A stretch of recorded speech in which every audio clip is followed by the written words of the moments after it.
Hey, it's Andre. I just wanted to quickly go over a dogfight that happened on the Storm of War World War II DCS server. It's a mouthful.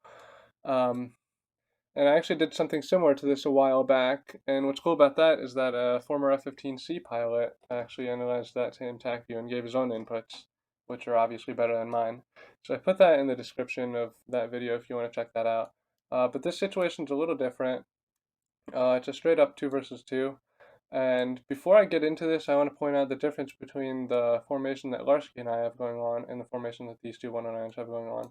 Larsky and I are in a combat spread, which means that we can see each other's six very clearly, and nothing can sneak up on us without us being well aware of them well ahead of time. Whereas these two people have more of a follow the leader type of setup, which doesn't provide the best mutual support, and as you can see, they kind of have a nasty blind spot here where you could possibly sneak up to them to even guns range before they even saw you. Um, but what's going to happen here is that Larsky is going to spot them at about this moment. He's going to turn into them. And my intention is to allow Larsky to pass underneath me and delay my turn to reestablish the combat spread.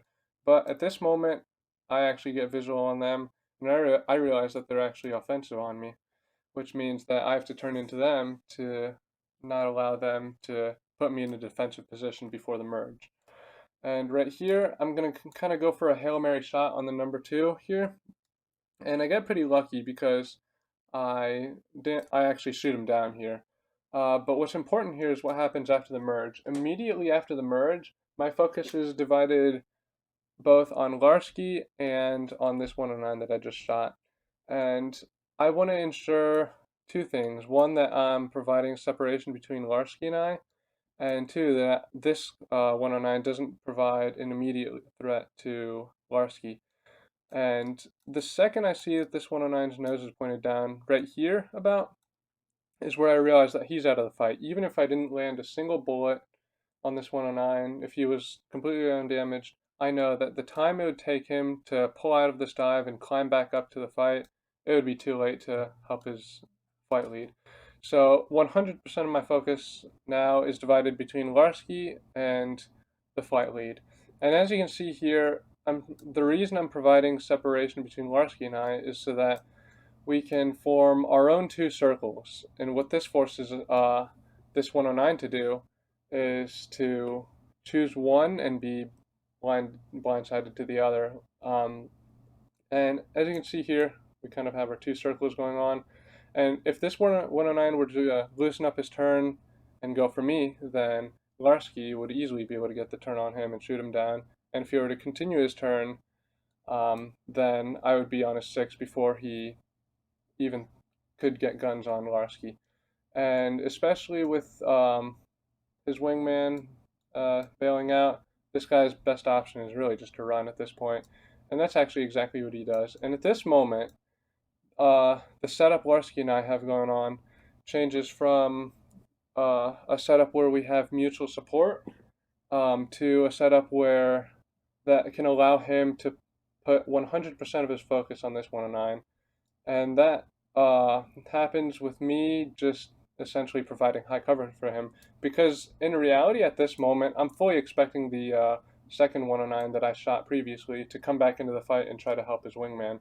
And the way that I'm going to try to provide support to Larsky isn't just to simply follow his flight path, but I'm going to put myself in a position to not only have a clear line of sight on Larsky, but I'm also going to maintain my energy advantage so that any threat that um, comes up on Larsky, I can take care of immediately.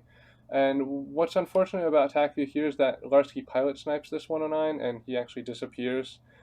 We actually don't know that this 109 is dead until he hits the ground, so Larsky continues to follow him down, but that's okay because he has me covering him this whole time. And if anyone were to threaten Larsky, I would be able to not only notify him well ahead of time, but also dive in and get a clear shot on whoever might be focused on Larsky.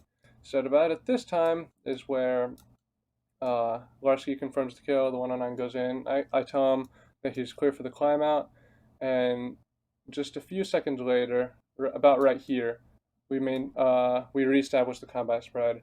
So me, who's obviously been clearing Larsky a 6 this whole time.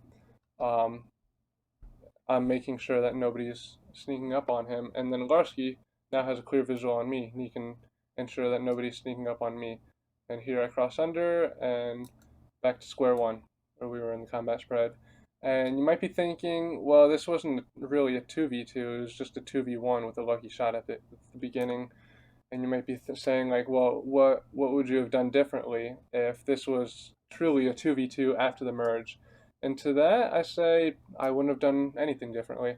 Because as you can see here, even if I didn't land a single bullet, this 109 was essentially mirroring the flight path of his flight lead, which means that there's no real intention for, at this point at least, for him to provide any separation between him and his flight lead.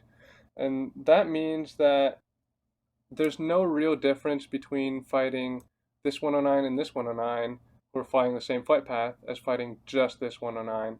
So even at this point, if he decided to loosen up his turn or dive or climb or whatever it might be, just any sort of separation, it would have been too late because Larsky and I were well in the process of providing our own separation.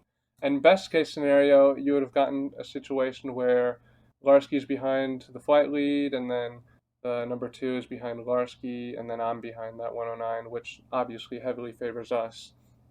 So I think this is a really cool example because it goes to show that in a flight of 2 or more, it's very important for each individual to be aware of his or her responsibilities so that any numerical advantage you might have can actually be used in your favor.